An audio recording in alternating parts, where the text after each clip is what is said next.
बाकी अगर मानवेंद्र सिंह जी बीजेपी में आ सकते, क्या बीजेपी में ही थे, अगर उनकी घर वापसी होती है तो मुझे तो बहुत बड़ी खुशी की बात है, बहुत अच्छी बात है, आना चाहिए उनको। तो ऐसा अब से क्यों लगना शुरू हो गया कि टिकट मेरे को मिलने वाली है? क्योंकि अगर भारतीय जनता पार्टी की बात करो तो शिव विधानसभा एक ऐसी विधानसभा है जहां से कई दावेदार अपनी दावेदारी बेटे जता को रहे हैं। टिकट दिला रहा हूँ। इतनी भोली पब्लिक नहीं है कि प्रधान बेटे को बना दो, खुद एमएलए बन जाओ और फिर लड़के को टिकट दिला करके एमएलए बन जाओ, ऐसा संभव क्या रह गया था? ऐसा बताया जा रहा है कि खुमान सिंह ने उस समय तो खूब सारी मेहनत की, कितने सारे पैसे भी वहां पर खर्च कर दिए, और ऐसा बताया जा रहा है कि अमीन खान ने जितने पैसे चुनाव में खर्च किए थे उससे कई गुना ज्यादा खुमान सिंह ने वहां पर खर्चा किया, लेकिन उसके बावजूद जनता जो है आपके साथ। जालम सिंह जी रावड़ोत, देखो मैं दूसरे आदमी की किसी की आलोचना नहीं। वर्ष 2018 की बात कर ली तो मैं 2018 का एक सवाल मेरे जहन में आ रहा है, वो मैं पूछना जरूर चाहूंगा।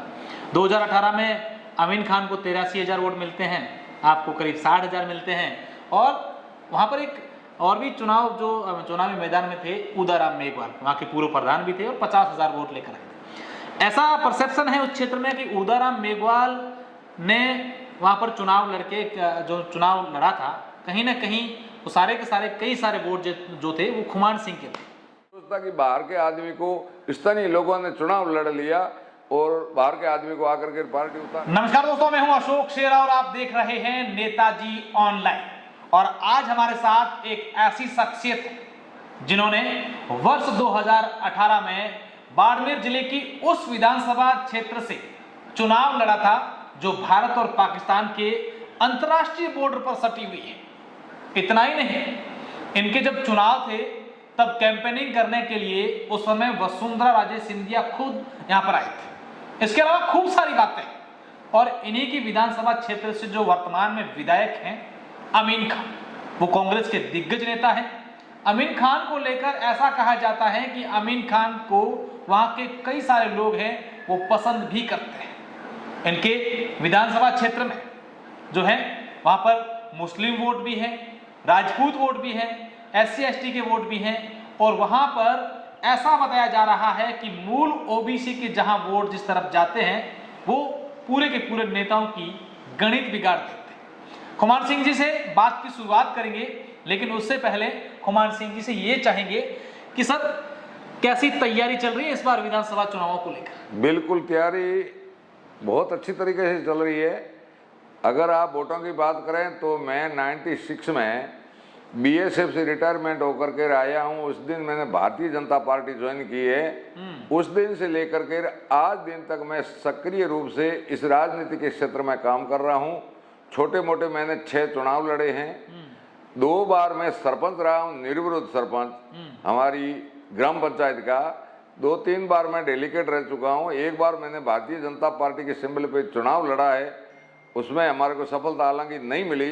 दोबारा प्रधान की सीट जो है लेडीज होने की वजह से मेरी बेटी को जो है वहाँ से चुनाव लड़ाया, और वो इतिहास में पहली बार है कि प्रजातंत्र हुआ आज़ादी के बाद में पहली बार भारतीय जनता पार्टी की प्रधान बनी है और मेरी बेटी बनी है शिव से। नहीं तो पहले कांग्रेस का ही प्रधान आया करता था।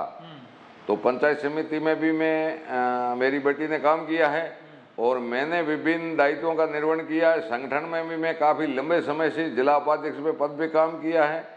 और पिछले 18 का जो भारतीय जनता पार्टी ने मेरे ऊपर भरोसा किया, मुझे टिकट दे के चुनाव लड़ाया था, उसके बाद में मैं दिन रात एक करके जनता की दुख सुख के साथ में खड़ा हूँ, फील्ड के अंदर हूँ, और जनता की समस्याओं को लेकर के विभिन्न तरह की प्रशासनिक अधिकारियों को ब्यूरोक्रेसी में आवाज उठाता रहता हूं, और मैं सक्रिय रूप से फील्ड में ही हूं। अच्छा, आपने सर वर्ष 2018 की बात कर ली तो मैं 2018 का एक सवाल मेरे जहन में आ रहा है, वो मैं पूछना जरूर चाहूंगा। 2018 में अमीन खान को 83,000 वोट मिलते हैं, आपको करीब 60,000 मिलते हैं, और वहां पर एक और भी चुनावी मैदान में थे उदाराम मेघवाल, वहां के पूर्व प्रधान भी थे और 50,000 वोट लेकर आए थे। ऐसा परसेप्शन है उस क्षेत्र में कि उदाराम मेघवाल ने वहां पर चुनाव लड़ा था, कहीं ना कहीं वो सारे के सारे कई सारे वोट जो थे वो खुमान सिंह के थे। बिल्कुल, आप सही कह रहे हैं इस बात को। उस समय RLP पार्टी राजस्थान में नई खड़ी हुई थी। RLP पार्टी खड़ी होने से सम्मानीय उदाराम जी जो है RLP के सिंबल पे चुनाव लड़े थे। ऐसी समाज से वो थे, और जाट समाज जो है सम्मानीय हनुमान बेनीवाल की वजह से उन्होंने आकर के यहाँ 4-5 मीटिंगें की। इस वजह से जो है दो समाज पूरे के पूरे डाइवर्ट हो गए उस तरफ, इसलिए जो है भारतीय जनता पार्टी को सफलता नहीं मिली। नहीं तो 100% जो है उस समय भी भारतीय जनता पार्टी सफल होती, कांग्रेस को सफलता नहीं मिलती। अच्छा, तो ऐसा उस समय क्या रह गया था? ऐसा बताया जा रहा है कि खुमान सिंह ने उस समय तो खूब सारी मेहनत की, कितने सारे पैसे भी वहां पर खर्च कर दिए, और ऐसा बताया जा रहा है कि अमीन खान ने जितने पैसे इस चुनाव में खर्च किए थे उससे कई गुना ज्यादा खुमान सिंह ने वहां पर खर्चा किया, लेकिन उसके बावजूद जनता जो है आपके साथ नहीं रही। नहीं, बिल्कुल जनता साथ रही, कार्यकर्ता साथ रहे। खुमान सिंह ने क्या किया, कार्यकर्ताओं ने मेहनत की थी और बहुत अच्छी तरीके से चुनाव लड़ा और चुनाव हम जीतते निश्चित रूप से। आरएलपी की वजह से ही हमारी सीट के समीकरण बिगड़े और हमारे जिले की और भी कई सीटों के समीकरण बिगड़े। बाकी हम 100% जो है सफलता हमें मिलती, हम जीतते, और सिर्फ एंड सिर्फ वो आरएलपी की वजह से ही जो है चुनाव का गणित बिगड़ा था। बाकी रही बात खर्चे की, तो खर्चा तो होता रहता है, चुनाव लड़ते हैं, इसमें खर्चा वर्चा तो देखो चलता रहता है, करना ही पड़ता है। खर्चे के बिगड़ तो खर्चा कौन करता है, कार्यकर्ता करते हैं, कोई कैंडिडेट थोड़ा ही करता है। कार्यकर्ताओं ने सबने मिल करके खर्चा किया था, सारी मेहनत की थी। आज भी वो कार्यकर्ता जो है मेरे साथ में कंधे से कंधा मिला करके खड़े हैं। अगर मेरी ताकत कुछ है तो वो इस शिव विधानसभा के कार्यकर्ता है, मेरी ताकत वो आज भी मेरे साथ। इस बार क्या लगता है कुमार सिंह को, ये लगता है कि आरएलपी मैदान में नहीं होगी? देखिए, दूसरी पार्टी का तो मैं नहीं कह सकता कि आरएलपी मैदान में होगी कि नहीं होगी, लेकिन इतना मैं जरूर कह सकता हूं कि इस बार भारतीय जनता पार्टी मजबूत है। और देखिए, सौभाग्य मेरा, मैंने जो है 13 साल बीएसएफ के अंदर सर्विस की। बीएसएफ का मतलब होता है बॉर्डर सिक्योरिटी फोर्स, और मुझे जो है वापस राजनीति के क्षेत्र में आने के बाद में टिकट भी कहाँ मिली, जो बॉर्डर की सीट है। इसलिए मैं जम्मू कश्मीर से लेकर के चाइना के बॉर्डर ले और लद्दाख से लेकर के मैं भली भांति इस बॉर्डर का वाकिफ हूँ, और इधर गंगानगर से लेकर के रणकच्छ तक भारत पाक बॉर्डर का भी मैं अच्छी तरह से वाकिफ हूँ। इसलिए जो मैं मेरा सौभाग्य समझता हूँ कि बॉर्डर की मुझे सीट मिली है, और ये सीट जो है यहाँ का जो विधायक है वो एक बीएसएफ के जवान की तरह जो है राष्ट्रीयता को जहन में लेकर के काम करेगा, ऐसा मेरा सोचना है, और मैं उसी मुद्दे पे काम कर रहा हूँ। कुमार सिंह को ऐसा अब से क्यों लगना शुरू हो गया कि टिकट मेरे को मिलने वाली है? क्योंकि अगर भारतीय जनता पार्टी की बात करो तो शिव विधानसभा एक ऐसी विधानसभा है जहां से कई दावेदार अपनी दावेदारी जता रहे इस बार विधानसभा चुनाव को लेकर। अगर मैं बात एक एक करके आपको गिनाने की कोशिश करूं, चाहे स्वरूप सिंह खारा की बात करें या फिर राजेंद्र सिंह बियाड़ की बात करें, इसके अलावा भी कई नेता जो है वहां से, और अभी युवा नेता की बात करें तो रविंद्र सिंह भाटी हैं, वो भी सुर्खियों में हैं। इसके अलावा भी खूब सारे जो नाम है वो चर्चाओं में। देखिए भाई साहब, ये मैं तो समझता हूँ कि लोकतंत्र की खूबसूरती है कि आप इतने ज़्यादा नाम गिना रहे हो, तो मुझे तो बहुत बड़ी खुशी होती है कि मेरे विधानसभा क्षेत्र में इतने योग्य लोग हैं जो आज चुनाव लड़ने के योग्य हैं।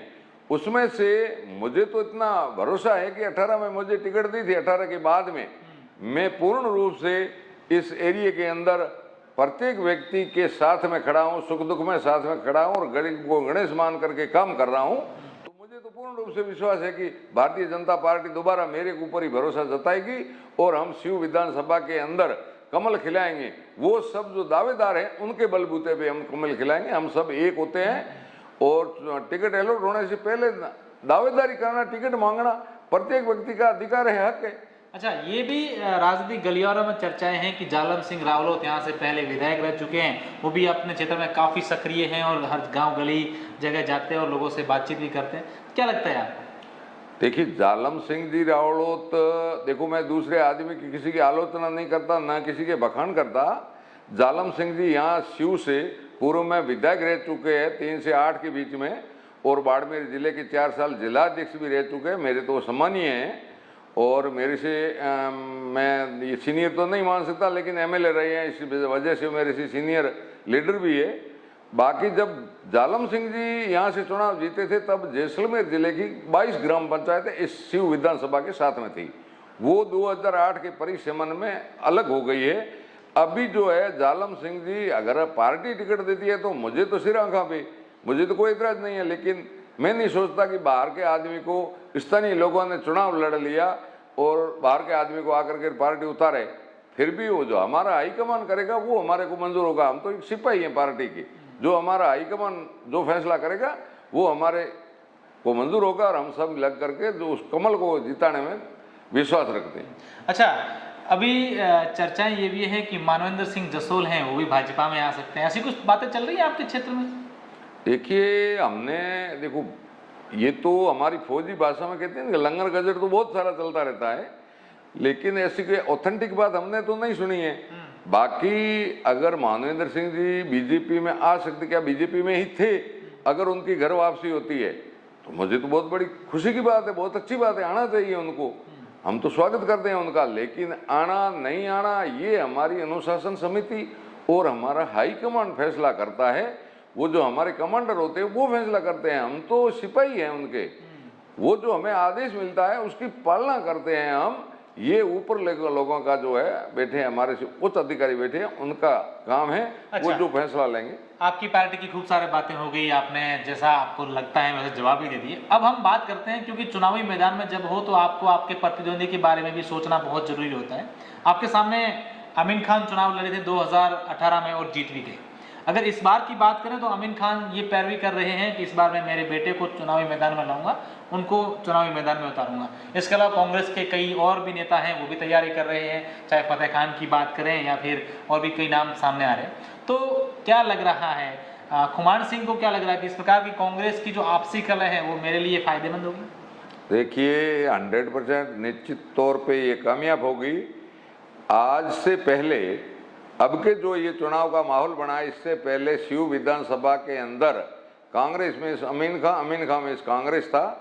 अभी जो है 2, 3, 4 और भी दावेदार तैयार हुए हैं और वो भी टिकट मांग रहे हैं।